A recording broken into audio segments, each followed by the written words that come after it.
Welcome to part 2 of our equipment guide for senior golfers, where we highlight to you which clubs you need to be throwing out of your golf bag and replacing to make this game easier and to help you to improve your golf. We also have a bonus section on helping you to choose the right golf ball for you, specifically for senior golfers.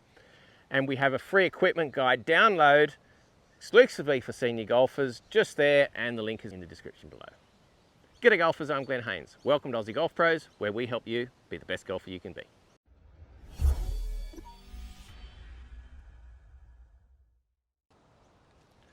These are both my golf clubs. They're both 4-irons, they're both 23 degrees. We've got my Z Forge 2 blade 4-iron that's part of my set. And then I've got the Strixon ZX Forged driving iron. It's a hollow bodied, wider bottom of it, and a much easier club to hit. And this is my choice for hitting those longer irons into the greens. And really the long iron should not be in most senior golfers' sets. Unless you're driving at well over 100 mile an hour, then the long iron is a bad news club. The 2-iron, 3-iron, 4-iron, even the 5-iron, they're just too difficult to hit, too difficult to flight. They're not very forgiving. It's hard to hold greens with them. And there are a lot better options out there. Whether it's a hollow-bodied driving iron like this or even a hybrid, there are plenty of options to replace your long irons, and you're going to hit more greens from those long-range distances. You're going to go make more pars. It's as simple as that. And it's not just seniors. I mean, Scotty Scheffler has switched out his 3 and 4 iron for the Strixon driving iron as well. And if it's working for Scotty, #1 player in the world, then there's got to be something in it. Let's demonstrate. So let's hit my 4-iron, my blade 4-iron first. And I used this for a couple of rounds. I thought, no, it's too difficult to hit. Can't flight it. But let's see. I'll do the best I can here. I've got a shot here of around 200 yards, about 180 meters.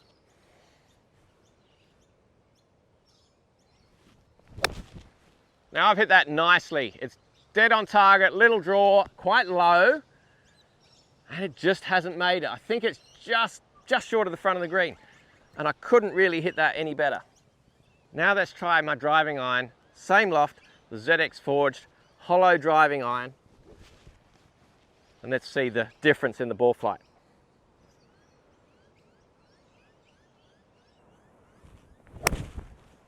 Look at that. It's up in the air, it's flying, it's carrying that bunker up onto the green. It's gone about 20 meters further and higher. And it's the same loft. Why? Because there's just a better material in the head. It's hollow bodied. We've got a little bit faster ball speed off of the harder face. There are so many options out there, whether it's a hollow bodied iron or a driving iron or a hybrid. You've got so many options for replacing your long irons. Ditch the 2, 3, 4 and even the 5-iron. Let's go with something with a lot better flight into the greens. This is a Wilson Staff 8813 blade putter. It's sleek, it's elegant, it's beautiful. This style of putter was used by fantastic putters such as Greg Norman, Ben Crenshaw, Phil Mickelson. I even think Jack Nicklaus used one for a while, a similar putter. And they're crap. They're light, they've got a tiny sweet spot, a very low MOI, that's moment of inertia, because there's no perimeter weighting. So if you mishit a putter like this off the toe or the heel, then you lose a lot of energy into the ball. The ball's going to fall well short. It can twist, and that means the difference between holding putts and missing putts. Same with these old center shafts things that we see in so many old timers bags. The Cushnet Bullseye. I used to have one of them, and my boss did me a favor and broke it one day. And they're rubbish. They're just not forgiving at all. If I have a hit with this, a long uphill putt like this, I hit it out the heel. Despite the long swing, there's just no energy transfer. Hit it out the middle, and there's much more energy transfer. It's so unforgiving, and they can twist very easily if you hit them off the toe or the heel. Now you can use a putter like this, but you better keep practicing this drill that Tiger Woods loved to do. Hit putts, which we really shouldn't. It's one of the reasons why I do the T drill all the time. But why make it so much harder for yourself? Here are a couple of better options. So you've got a Ping Pal here. Ping have made some great putters over the years. It's a heel toe weighted. So you see this extra weight towards the heel and the toe? That brings up the MOI, the moment of inertia, reduced twisting. You've got Scotty Cameron putters and you've got some cheaper options as well. I use a Cleveland Huntington Beach soft putter. It's a mallet style. Again, a lot of perimeter weighting. They've moved the discretionary weight away from the center. Same as with a game improvement iron. We can make these putters so much more forgiving and so much easier. So you can judge your distance much easier, even on mishits. So if I hit this out the heel a little bit, it doesn't twist, don't hit that ball. But there was plenty of energy transfer even though I hit it out the heel. Now obviously we're trying to hit it out the middle, and with some practice, we can get the right amount of speed and nearly. But even if you're a little bit towards the heel of the toe, you're still going to be very close to the hole. And it is definitely going to reduce twisting a lot for those mishit putts. So ditch your blade and your center shaft putter and find something with a higher MOI.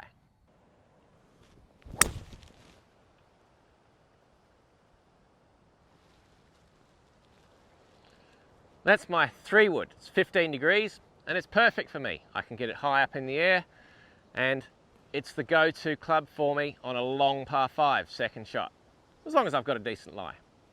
Watch this. Slower speed, 15 degrees of loft.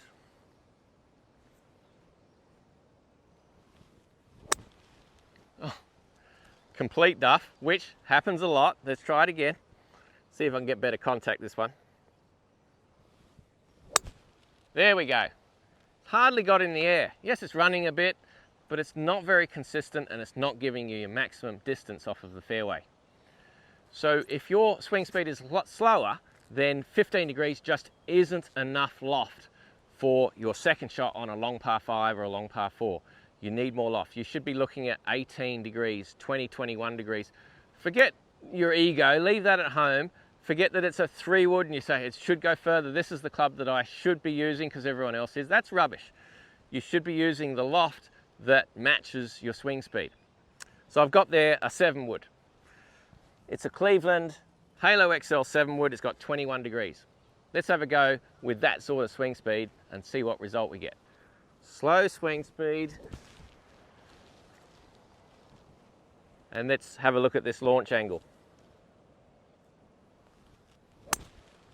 There we go. That's more like it. Now, not only is that going to go further than your 3-wood because it's optimum launch angle, at that slow speed, you're also going to have much more confidence with it. You're going to hit it much more consistently. On average, it's going to go further. You might hit the odd 3-wood, 1 out of 10 that's going to go further than that, but we want consistency here. We want a good dispersion. We want to be able to get there up there 9 times out of 10, not 1 out of 10. The majority of senior golfers, lady golfers, junior golfers don't swing it that fast. They're going to be much better off hitting a 7-wood or a 5-wood. Forget the number, it's that launch angle that you're looking for. Ditch the 15-degree 3-wood. Let's use something that matches your swing speed. Let's talk golf balls for senior golfers. The first thing that we need to do is stop using the golf ball that you just found in the bushes. You don't know where it's been, you don't know if it's been sitting in water for a long time, it's obviously got some scratches and cuts on it. But more importantly, it means that you're using different golf balls all the time. You keep changing about, and that's the real problem, because different golf balls react differently off of the club face, especially for putting and chipping. You're going to get different speeds off the face, different spin rates, and that's just the variables that are going to make it difficult for you to be consistent. Listen to this. This is a Wilson Ultra golf ball. It's a very hard ball, and if you tap it against the putter face, very hard sound. This is a Pro V1. Lot different sound, a lot softer.